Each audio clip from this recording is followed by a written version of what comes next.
Okay, we're here with Tasha, and Tasha's just had her second treatment. And why don't you tell us a little bit about what happened over the long weekend? Wow. My whole life changed, actually. What was this, my second? It was my second. You've had two treatments. I've had 2 treatments. And my life has incredibly shifted to one of the greatest things I could ever even imagine. There's things that I didn't even know were not in alignment within my body. I mean, you've got pain, you've got stress, you've got all those factors too, but what's underneath that? And many of us are not looking at the deeper issue and the origin of where that's coming from. And so what I really like about your techniques and what you're able to do for me is I'm able to tell you how I feel, what's going on, what's been going on, and intuitively and through your system right in my body where it's coming from. Where's the origin of this, right? So through the work that we've done so far, which I'm incredibly impressed by, this weekend. What happened? Miracles. So one thing was my sleeping was near an hour and 26 minutes. And throughout the weekend, last night, after our methods, the least it's been is 15 minutes. Last night was 10 minutes. You're talking about snoring. Snoring. Okay. Yep. I've never not snored for 10 minutes, like I think in decades. Right? It's bad. It is really horribly bad. I've been in fear that when I meet my life partner, I'm single, guys. So when I meet my life partner, that I am going to scare him away in the bedroom because I'm going to snore so loud. So this is a big fear, right? I almost want to cry because it really touches me that I want to get rid of this snoring. So that's one thing. Another thing is I'm a filmmaker, videographer, photographer. I've traveled around over 32 different countries. Spent over 20,000 hours in and out of seminar rooms, seen doctors. I've seen it all. I've tried to be cured. None of it's worked, right? So here we go. This weekend has been the most clarity and the most energized event that I've been on my feet, like filming this mastermind. Right? There's a lot going on at these masterminds and these events, and I'm in the back running the audio, filming each angle, thinking about this, thinking about that, and yet I'm still trying to operate my own life and my own thoughts, and the ease and the flow and the certainty and the confidence within myself. And I believe that I'm such a confident person, like prior to this, right?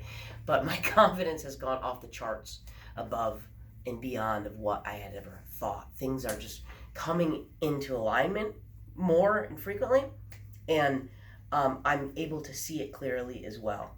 And another thing that happened was, very unexpectedly, I quit smoking cigarettes.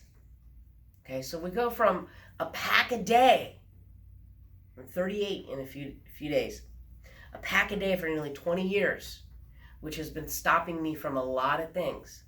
Now, I will say a couple things happened this weekend that came into divine alignment for me to be ready to quit smoking, and me losing a purse, and me meeting, this activation coach that I did, and I took a pill, there was nothing in it. But your core process and what happened opened me up to the possibility of believing my own intentions and being in alignment with it, because that's the real magic there, and that's what creates what's going to happen. I had to sit with myself for 2 hours. I lost my purse, right? We talk about reaction time and stress levels like that. Lost my purse. Lost all the money I took all my money out of my bank, put it in my purse. All my cards are gone. I had to sit with myself for 2 hours with no cigarettes.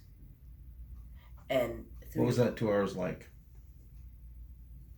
At first it was extreme hell. It was extreme hell, but it was peace, and it was calm, and it was centered, and it was knowing, and it was a deep clarity of sitting there with myself, understanding the emotions and seeing the emotions and being able to be with my body and not react.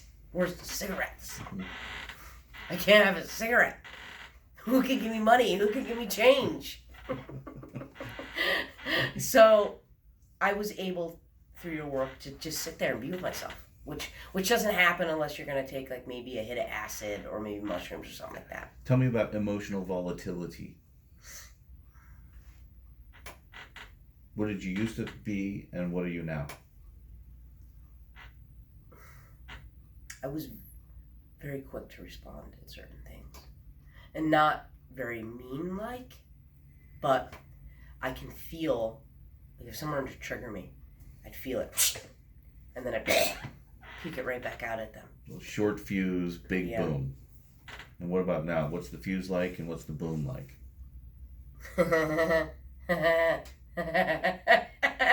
It's just laughing. It's just like they're saying something to me that's triggering me, and I just think it's funny. So now I'm really calm, and I'm able to say, "Oh gosh, that's so funny." Like it's not even me. Right? It's they have something that they're dealing with, so they're reacting to me within a certain way. So now I can look at somebody with compassion, and I could just say, "Okay, well, what is it that's bothering them?" And then try to help them out with whatever it is and answer, even if it's something that I've done. So I'd say that's it. There's nothing really. There's nothing, no attachment, no emotions to. So you're not volatile? No. Is that what you're saying? I don't want to put words in your mouth. mouth. I'm not, no. Okay. I am not, no. All right, thank you very much. We're going to close out now. Okay, thank you. All right.